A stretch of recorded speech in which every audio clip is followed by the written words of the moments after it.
Voilà, bonsoir mesdames et messieurs, Balandia Yokabas Télévision, vous nous suivez de partout, Bosa et Bélé, Bolanda Kabongo, Yokabas Télévision, votre chaîne d'information, ici c'est l'information à temps réel.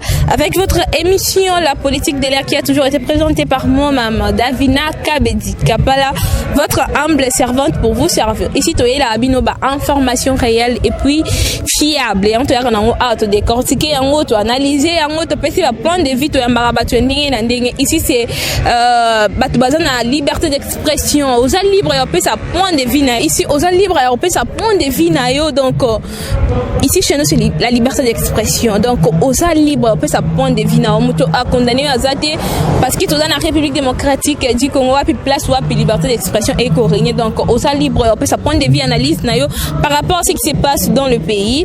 Là voilà nous sommes descendus précisément dans la commune de Miniancé les pas il plutôt les coordonnateurs il y a RICEP ils allaient bon koloba rassemblement voilà je suis en train de dire qu'il y a un rassemblement de l'union sacrée extra parlementaire pas doit s'engager pour soutenir vision et à chef de l'état mais bref doit s'engager pour appuyer la vision et à chef de l'état to ko ça ba point de vue na bango objectif na bango ko sala na bango ya RICEP na bango objectif na nini vision na bango nini par rapport il y a mandat pour accompagner les chefs de l'état dans tout ce qu'il fait vision na bango pour le peuple congolais objectif na bango chokozo yango et pas yemei les coordonnateurs. Lui, c'est qui? C'est Martin Lukusa, avec qui nous allons parler, nous allons demander des questions par rapport à objectif et puis vision na bango par rapport il y a idée et puis par rapport il y a mouvement na bango. C'est sûr que non par rapport au mouvement na bango les coordonnateurs il y a RICEP, Ozali Bongo Martin Lukusa, avec qui nous allons en parler.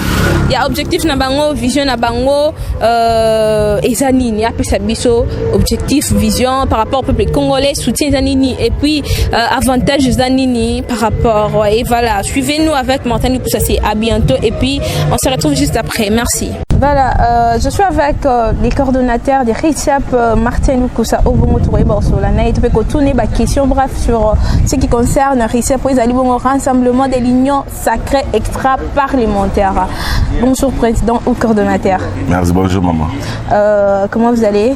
Non, nous allons bien. Et puis RICEP? Non, RICEP ça se porte bien parce que nous sommes là en train d'accompagner les chefs. Voilà, en train d'accompagner les chefs. Objectif Nabino et Zanine. Objectif Nabino et Bossodali à soutenir les chefs de l'État, le gouvernement, donc l'institution, l'État congolais, pour soutenir le bien-être du peuple congolais. Deuxième objectif principal, c'est la lanceur d'alerte. Donc, pour encadrer l'institution de telle manière que institution et union sacrée ou... Non, des institutions de la République démocratique du Congo, le président de la République, voilà. Gouvernement, Parlement, l'union soana, bourgmestre, gouverneur, bisous tous les wana pour accompagner bango, basara musana bango malam. Mais bon petit combo rassemblement de l'union sacrée extra parlementaire. Donc les alika basana union sacrée.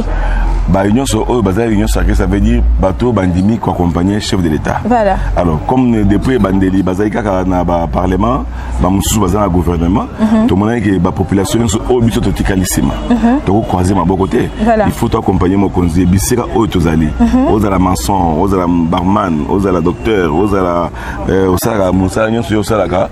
Mais olingi ke ochama boko na développement ya mboka, ochama boko tokeli bosofa. Voilà. Alors pour les peuples qui nous suivent sur Yokabas Télévision, mon ligne par rapport il y a rassemblement de l'union sacrée extra parlementaire. En tout cas, pour le peuple congolais. Biso pour le peuple congolais, Mboka il faut développer. Le peuple congolais a se retrouver. Mboka, ils ont un kita ebele, richesse et l'équipe trop, ils sont extraordinaire. Bazo bengango awa, ils ont scandale géologique. Donc Mboka Mbongo ils ont ebele, tolingi moi nyon sur Mboka Congo, azo moi ndambu naye, a se la place azali. Donc tous hommes ma chef de l'État de façon que l'idée naye, il y a les peuples d'abord et se concrétiser. Donc to sengi na peuple congolais base la confiance balanda makambu oyo do salamate po bitumba oyo chef de l'État zanango ezabi bitumba moko ekoli ya bato po ezaka ba congolais musu ya mitema bete ezana ba paye belé balingaka kitamboka na biso koma ya bango bango balobaka ba toleraka ba congolais mbaliki Congo mingi kolera ba congolais bango bayaka bona ozwa kozwa mais congolais bazokipe été alors lokola mwana mboka Félix Antoine Tshisekedi a côté na bitumba wana il faut to sungaye to protéger mutu wana po bitumba zanango ekobenda même liwa mama atalaka soki mutu afanda ye moko alaka ye moko bolingo botole na munoko musuni omona kanda za kanango yango tuma bangunda wana bazolo baloba wana kanda wana yango bazobotela bango biloko na munoko po bapesa batu nyonso ndambo. Voilà. Les coordonnateurs, voilà, nous sommes à la fin et interview. Merci parce que permettre biso copier sa biso tana autopé image tout maloba na devant la caméra na bisoma. Le peuple doit retenir quoi par rapport à RICEP? Par rapport à RICEP, tozali na misu likola misu. Ils sont la première ministre, ils sont la ministre, ils sont la députée, ils sont la bourgmestre. Oyo nyonso akosala musala, oyo ezo kende na intérêt à peuple congolais te biso RICEP to côté les médaillés. Voilà. Merci beaucoup. Merci beaucoup maman. Nana bakisale o moko mki. To pesi merci na gouvernement sama lokola biloko ekitiko. Mais babi 30%, bakita sous 50%. Voilà. Merci. Mesdames et messieurs, là vous venez de suivre les coordonnateurs de RICEP, Martin Lukusa, avec qui Toti Kobetani Masolo par rapport à objectif Nambango, vision Nabango, avantage du peuple congolais et Zanini Boutu Kolanda Pessi Yango. Voilà, nous sommes à la fin de cette interview. Biso toya ko soutenir ba idée à Malamu, c'est pourquoi on était là pour parler avec Martin Lukusa, les coordonnateurs de RICEP et Bolandi comment à lobby. Alors nous sommes derrière les bonnes idées pour nous soutenir et Yango biso to zawana pour nous appuyer ba ko soutenir chef de l'État. Voilà, nous sommes ensemble et abonnez-vous massivement sur Yokabas Télévision, vous ne serez jamais déçus. Au micro c'était Davina Kavedi Kapal avec ce reportage. Retrouvez-moi à la prochaine avec les mêmes plaisirs. Merci. République démocratique du Congo Mobimba. Ba union se boza s'abonner na la chaîne ya Yokabas TV bokota pour bozwa boyoka maloba au président Moustapha amemeli bino ba dossier o eza sensible o ezoko déranger République démocratique du Congo. Le premier dossier liboso to lobela bino problème de détournement salemaki na projet Chile Gelou. Le lo obo pesi biso raison bomoni était le lo IGF a été suspendre missions sur le programme Chile Gelou. Pourquoi il y a eu détournement des fonds publics, il y a 13 millions de dollars.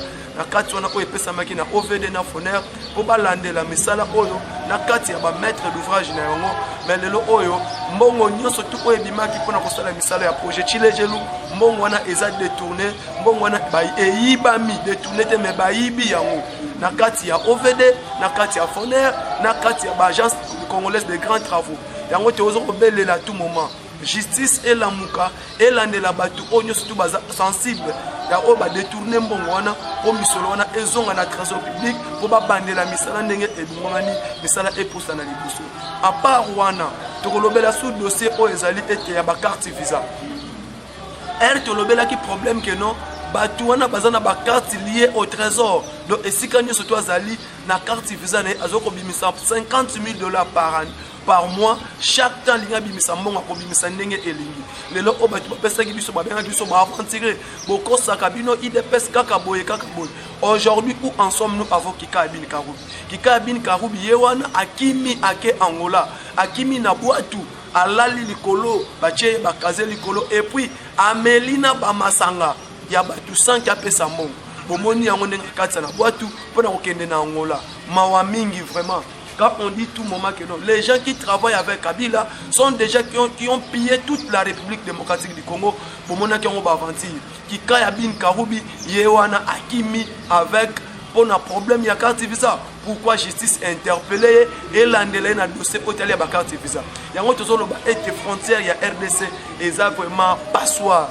Toutes les frontières sont passables passoire. Voilà pourquoi Mouto a yibi fond de l'État, a détourné Mbongo Mboka, Bazoko Bimandenge Balingi, et puis des gemmes, Azoko Landela Bangote contrôle les athées dans la frontière, surtout côté Angola. Voilà comment Kikaya a fui. Aujourd'hui, Kalev Moutom, idéalement, Akimi Azomon Anate, suite à quoi? Parce que Aza interpelle la justice. Yoka Bino Bato Makas, Bino Bayanki. Où en sommes-nous maintenant aujourd'hui? Pourquoi vous êtes en train de fuir? Parce que Bolobaki, on ne doit pas nous intimider. Le Loboso Kima, Jean-Marc Aboundou, merci président AI. Parce que tu as prophétisé, les gens vont nager. Aujourd'hui, Kika Abin Karoubi a nagé le fleuve Congo pour traverser vers l'extérieur, pour traverser d'autres pays qui est la République, serre de l'Angola. Yango Tozoloba à tout moment. La justice, s'il vous plaît, faites le travail. Justice, landela biso dossier, il y a carte visa. Justice, landela biso dossier, il y a détournement, il y a mongo, il y a projet chilégé. Justice, landela biso dossier, il y a problème, il y a Bukangalonzo. Tolingi toye ba finition, il y a projet, programme à Bukangalonzo. Lelo Otozo Koloba, Fachi est venu pour travailler. Fachi est venu pour l'intérêt de la République démocratique du Congo. Voilà le travail que le chef de l'État est en train de faire. Voilà un bon travail. Lelo Oyo. Tomoni problème il y a Oya CNSS. Dossier à CNSS le 18 ans reine il y a régime à Kabila. La CNSS, combien de fonds a été détourné? Parce que le Tomoni a 6 mois seulement. CNSS a Sali Moussa, IGF a Sali Moussa Napoléon de la CNSS, Tomoni qui est 6 mois, CNSS a coté ici au moins 116 millions de dollars. Mais pendant 18 ans, Kabila, CNSS a maximisé que 220 millions de dollars à 18 ans. Mais à 6 mois, 116 millions de dollars. Bolande la biso dossier CNSS, où est allé tout cet argent qui a été volatilisé pendant toutes les reines des régimes de Joseph Kabila. Et en gros, a été peuple congolais, moi et nous surtout au Congo, paie sa confiance dans le chef de l'État, paie sa confiance dans Fachi Beton, paie sa confiance dans Bakonzambo Canabiso, dans Moussala Oyo, régime de Félix Tshisekedi des Osala. Voilà comment, première bite au régime de Félix Tshisekedi, restaurer l'autorité de l'État, restaurer l'appareil justice à l'instant, relever l'armée, restaurer notre armée, émanciper l'effort du gouvernement congolais. Tomoni était depuis Samalokon de Kenge à côté. Voilà comment l'entreprise surtout au Bachaki intermédiaire détourner pour vous dire que non, toutes ces entreprises n'étaient pas bien gérées. Toutes ces entreprises-là n'étaient pas gérées parce qu'il y a eu un manquement total d'autorité de l'État. Parce que tout ce qui est venu au pouvoir dans le régime à Kabila sont venus pour s'enrichir eux-mêmes. Mais Fachi, quand il est venu pour enrichir le peuple congolais, pour changer les conditions de vie du peuple congolais, pour réformer l'appareil judiciaire, pour restaurer l'autorité de l'État, pour restaurer nos entreprises publiques et Matissama pour recettes et à la maximiser pour permettre au peuple congolais d'avancer quand même, à vivre en paix dans son pays. Aujourd'hui, tout le monde est fort au gouvernement avec l'arrivée de nouveaux ministres, qui est le ministre des Finances de la République démocratique du Congo, au nom de Nicolas Kazadi. Comment Nicolas Kazadi est en train de faire un bon travail, comment Nicolas Kazadi est en train de maximiser les recettes depuis qu'il est au pouvoir avec la réforme des finances publiques qu'il a instaurée. Tout le monde a que depuis que Nicolas est là, DGI a maximisé les recettes. Les recettes de 100 millions aujourd'hui, la DGI a fait 946 millions de dollars américains avec l'effort des Warriors. Nicolas Kazadi, toujours la régie financière, avec la DGDA qui a maximisé 740 millions de dollars américains. En bref, pourquoi avec l'effort des réformes, des nouveaux programmes de finances publiques instaurés par les ministres de Nicolas Kazadi, le ministre des Finances qui est le Warrior Nicolas Kazadi, toujours avec la DGRAD, on est en train de voir comment il est en train de relever cette entreprise qui a perdu longtemps la DGRAD avec l'arrivée de Nicolas Kazadi. DGRAD a maximisé une affaire de 570 millions de dollars américains dans un bref délai. Raison pour laquelle nous disons merci à Warrior Nicolas Kazadi.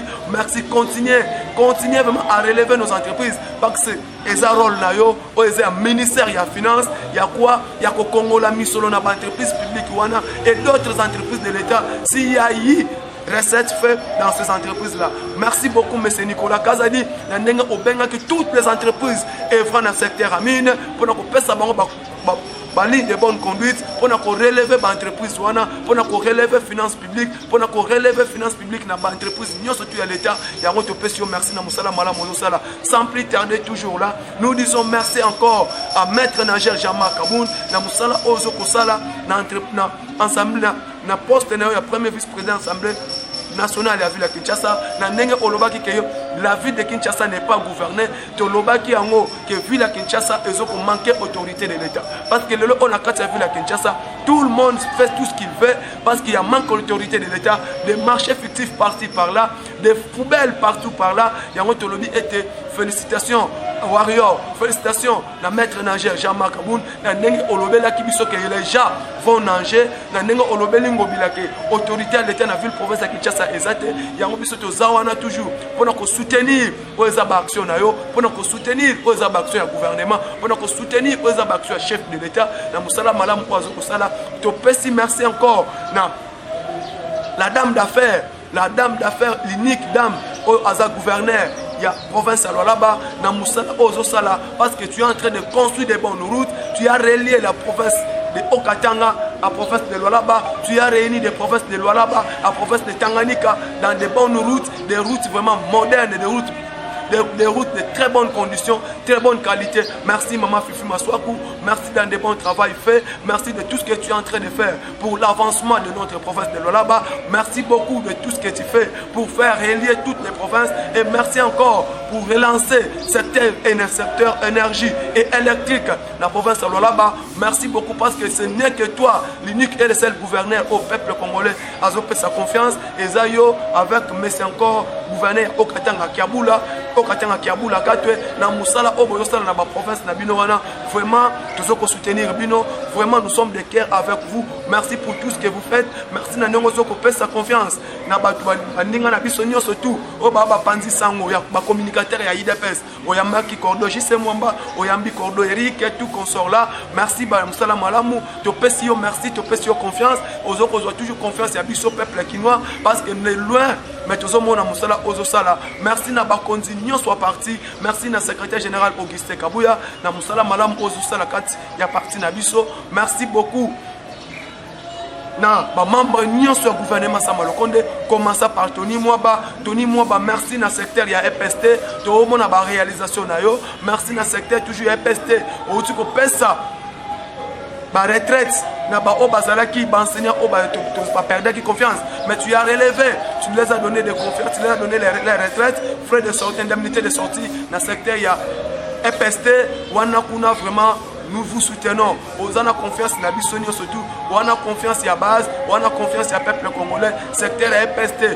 Merci pour concrétiser la vision du chef de l'État. Il y a gratuité et enseignement. Merci pour concrétiser la vision du chef de l'État pour l'école à tous les fils et filles du pays. On a pour soutenir Bino na nyonso bozo sala.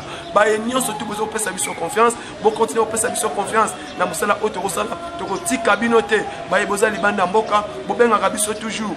Na plus de 143 89 86 52 097 plus de 143 89 86 52 097. Merci na Belfort, il y a état de siège. Aujourd'hui, j'allais dire même que tant on le dit que non, état de siège et qu'on va la concrétiser et la guerre va mettre fin à l'est. Aujourd'hui, on a vu comment l'armée kenyane a descendu dans le sol congolaise, précisément dans l'est de la République démocratique du Congo. Aujourd'hui, avec la base intervention rapide, force spéciale unitaire américain ou Ekiti dans la République démocratique du Congo, précisément à Kinshasa, pour toiletter, pour parler un peu des situations Daesh, pour nous mettre fin à la situation Daesh au Isaïba Adef Nalou dans l'Est de la République démocratique du Congo. Il y a un autre qui sa confiance dans le chef de l'État, qui a confiance dans l'état de siège. Merci à Bayo Sobozo pour entourer le chef de l'État, dans de porter des bons conseils, dans Moussala Nyon, surtout nos collaborateurs, chef de l'État. Nous voulons la paix à l'Est de la République démocratique du Congo. Et aujourd'hui, ce que Fachi a dit, les choses se concrétisent quand même. Avec problème, il y a été de siège. Arrivé, il y a des militaires américains. Arrivé, il y a des militaires kenyans dans l'Est de la République démocratique du Congo. To Monique et Moussa les Okende Malamu Mingi. Bo pesa Fachi confiance. Bo pesa entourage à chef de l'État confiance. Oba Lingi chef de l'État. Pour avancer la République démocratique du Congo. Pour mettre fin avec l'insécurité à l'Est de la République démocratique du Congo. Le lot Otozomona Moussala Malam. O Mwana Mboka Zosala. Le lot Otomoni. D'une brasserie et cela qui n'a une capacité courir côté mais aujourd'hui depuis que Yemoko a komaki to moni que moins de pays dans une brasserie to moni que courant mai lelo oyo mai ezoko kota na tout étendue la République démocratique du Congo avec un programme il y a 100 jours au après ça qui les DG a régi les eaux to moni était ba chantier il y a construction ba usine il y a traitement captage d'eau potable na Lemba Imbu, Tomoni Yango na Maluku, Tomoni Yango na Ngalema, tout ceci pour intérêt à peuple congolais, pour que tous en a problème à maïté, tous en a problème à courant, tous en a problème, il y a insécurité avec éclairage public au chef de l'État Alassaki, de soutenir moi Namboka Félix Tshisekedi Tshilombo, de soutenir Bakade Nabiso, de soutenir le gouvernement Samalokonde, au lieu de concrétiser le vision chef de l'État, au gouvernement à Warrior, gouvernement à guerrier, na Moussala, au Azosala, Samalokonde, on est aux Azana confiance à peuple congolais, on a confiance pour avancer parce que le pays vraiment a perdu la leadership sur le plan international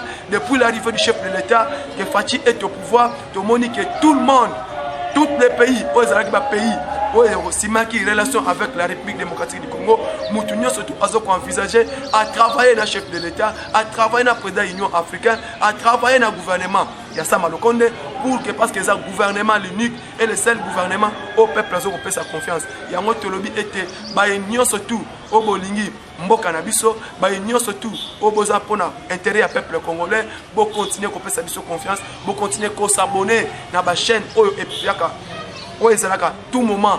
À tout moment, Yokabas TV, Congo Boania, Sango ya Congo, Top Africa, et la chaîne au Bokbanakola, président Moustapha à tout temps pour besoin d'informations concrètes et sûres. Tout le monde a été. Les gens ont parlé que Fachi ne fait absolument rien. Aujourd'hui, il y a le problème. Dossier à avion pour concernant transport aérien. Le lot Oyo est concrétisé. Tout le monde était premier avion. CAA et Mati. Kinshasa, Goma avec $140, Ozalaki $400, toujours dans le cadre social. Kinshasa, Lubumbashi, $140, Ozalaki n'a plus de $400, toujours dans le domaine. Il y a l'économie, il y a le peuple congolais, Fachi Béton, Aigle Blanc, a aussi qu'on lance les problème, que les gens qui quittent ça, produit, c'est gelé, le peuple a consommé. Tout le monde était carton. Il y a Thompson, Ozalaki coûtait 50, $60.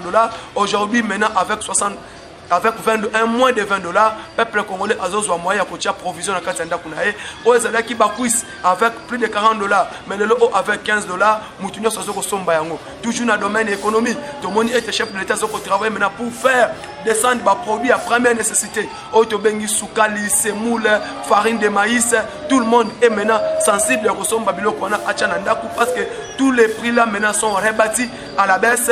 Tout ceci là, grâce il y a appui à gouvernement, grâce il y a appui, il y a ministre de l'économie nationale, grâce il y a appui avec l'injonction du chef de l'État. Maintenant tout le monde donne Fachi confiance, tout le monde donne chef de l'État confiance. Et on a été binonion surtout. Bosuto bisonyo so peuple congolais. Ba ibozali banda boga na ba diaspora, ba ibazana kati ya ville ya Kinshasa, ba ibazana ba province, tout dans la vision chef de l'État pour soutenir le chef de l'État pour l'avancement de notre peuple, de notre intérêt du peuple congolais. Toujours dans le cadre wana. Voilà pourquoi aujourd'hui l'économie de la République démocratique du Congo qui est extravertie, mais depuis l'arrivée chef de l'État, avec la diminution des trains de vie des institutions, nous sommes maintenant prêts à relever la balance économique de la République démocratique du Congo, à restaurer notre bilan de la République démocratique du Congo, parce que la République démocratique du Congo, l'économie a été lourdement extravertie, mais depuis l'arrivée du chef de l'État, l'arrivée du ministre des Finances, l'arrivée du ministre de l'économie nationale, avec l'injonction du Premier ministre, dans le travail de la situation de conjoncture, ils sont maintenant arrivés à relever la balance économique de la République démocratique du Congo, à créer une nouvelle chambre de commerce de la République démocratique du Congo pour permettre maintenant Congo et se booster sur le plan international, pour permettre notre République démocratique du Congo et booster et ça le pays conquérant vis-à-vis de l'économie internationale, raison pour laquelle la Banque mondiale et l'FMI a financé le gouvernement congolais avec un montant de 1,5 milliard de $1,5 milliard américains pour quand même relever notre économie. Pas pour construire l'économie démocratique du Congo, mais pour l'appui du gouvernement au secteur des taux d'échange pour faire arrêter l'hémorragie aux Alaki qui concernent dans le niveau banque centrale, où on a $1 à tout moment. Avec l'arrivée du ministre des Finances, Nicolas Kazadi, arrivée du nouveau gouverneur de la Banque centrale, 2 ou 3 réunions de situation de conjoncture présidées par le Premier ministre, de Monisiko Lelo, que non, la balance économique quand même à Congo qui était malade, maintenant la banque centrale n'est pas malade. Malgré n'est pas guéri, mais il n'y a pas malade. Maintenant, malade, il y a hémorragie, il y a niveau, il y a il y a taux d'échange, il y a République démocratique du Congo. De soutenir le nouveau gouverneur, il y a Banque centrale, soutenons Nicolas Kazadi, soutenons le ministre de l'économie, soutenons le ministre du commerce extérieur pour relever l'économie de la République démocratique du Congo avec l'appui du premier ministre Sama Lokonde Kenge. Merci beaucoup. Banda Mboka, Nakati Mboka, vous pouvez vraiment merci, vous pouvez confiance dans Moussala Omala Moutose et Nabino, vous pouvez confiance dans le gouvernement congolais, vous pouvez confiance dans le chef de l'État qui est le commandant suprême des forces armées avec l'état de siège, tout le monde qui est non, Bafoui Namwe Komi Kobo Tambouma, le lo Oyo, tous ont préparé ma bonne amie, auto bengi ba élection, tous sengi ba union surtout. Bolanda Bavanti, il y a d'autres confesseurs religieuses parce que eux-mêmes ils sont venus au Congo avec des cartouches. Les premiers points, M. Labé Cholena Ambon Bazoluka, Balingi Kaka et Bokotoise à la présidence pendant que la voix des majorités a déjà clenché en faveur de Denis Kadima. Parce que vous êtes au nombre de 8, il y a eu 6 qui ont fait le choix à Denis Kadima. Vous deux, vous êtes là, vous levez, c'était mais tout le monde qui est Batouana, Bazak, Namawa, peuple congolais, Bana Posa, peuple congolais, Bana Posa, misère, peuple congolais. Yango Tolobi était que non, tu peux sa confiance dans Fachi Beton, tu peux sa confiance dans Moukwa Tombolo, tu peux sa confiance dans la partie présidentielle qui est l'IDPS, l'unique et machine politique, il y a la République démocratique du Congo, l'unique parti au peuple qui peut sa confiance pour relever l'économie à Congo, pour relever la bonne gouvernance, pour relever la bonne gestion, pour relever l'état des droits, pour relever, pour dire non contre la lutte contre la corruption, parce que l'IDPS c'est un parti social-démocratique. Notre slogan que le peuple d'abord, ça puisse être concrétisé. Yango te pesibino merci. Ba union soboza libanda mboka, te pesibino merci. Ba union soboza na kati ya République démocratique du Congo, te pèse sa confiance na Fachi Beton, te pèse sa confiance na Moukwa Tombolo, te pèse sa confiance na Moukishi pour avancer notre pays, parce que notre pays qui était déjà mort depuis longtemps, notre pays est parti en oubliette. Aujourd'hui, le pays quand même est tenté de rentrer sur le plan international. Trou Oyo Congo et Timola Maki, Trou Oba Miyibi Oba Timola Kiliboulo Saki, Moulaï Makas, raison pour laquelle Fachi Abana Kokunda Liboulouana, Malé Mapo Kundango, Phototia Fondation Pavé, la fondation qui est installée, l'état des droits, la bonne gouvernance, qui est la lutte contre la corruption, qui est le champ de bataille de notre président de la République. Tosilisi tozoko kundana nu libulu, après kokunda libulu ana, ce qui est sili, beaucoup mona que niveau oyo chef de l'État a relevé l'économie de la République démocratique du Congo. Ba union surtout au bozoko landa biso. Tozo senga bino kaka uniquement soyons dans l'unité, totika haine tribal, parce qu'avec la haine tribale, Congo peut avancer. Ozala Muluba, Ozala Mouswahili, Ozala Mukongo, Ozala Mungala, nous tous nous sommes unis dans la paix, nous tous nous sommes le peuple congolais, nous tous nous savons qu'un seul pays, une seule dame, Oya Abotibiso, Oya République démocratique du Congo.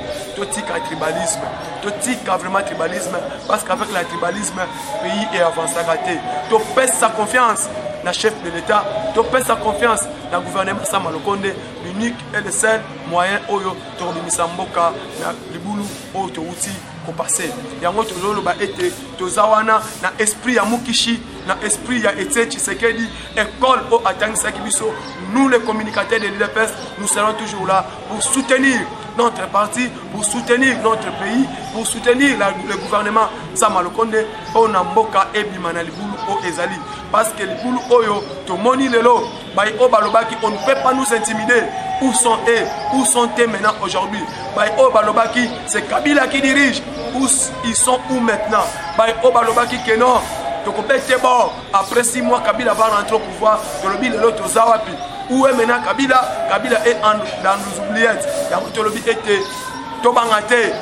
Tous dans l'unité, tous avec l'état des droits. Congo et Kobimana Libanda. Congo et Kobimana Libulu. O Ezalaki Okundama. Yango Tozolo Bakaka à tout moment que non. Qui moïbi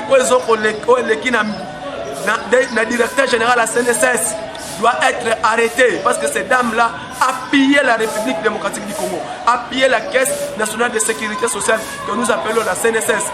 Moïbi Oeleki, la carte, il y a ma carte visa. tout le monde a solution à problème à la carte visa. Parce que la carte visa, on a plus ou moins 2 700 000 000 de dollars. 2 700 000 dollars. Oyo Bernabé, Kika Yabin Karoub, a détourné avec le dossier de la carte visa. Tout le monde a été dossier de la carte visa. Ministère de la Justice, ministère public, le juge, président de la Cour constitutionnelle, président de la Cour de cassation. Tout le monde a valablement réponse dans le dossier de la carte visa parce que la République démocratique du Congo pendant 18 ans. Le dossier de la carte visa, nous disons non.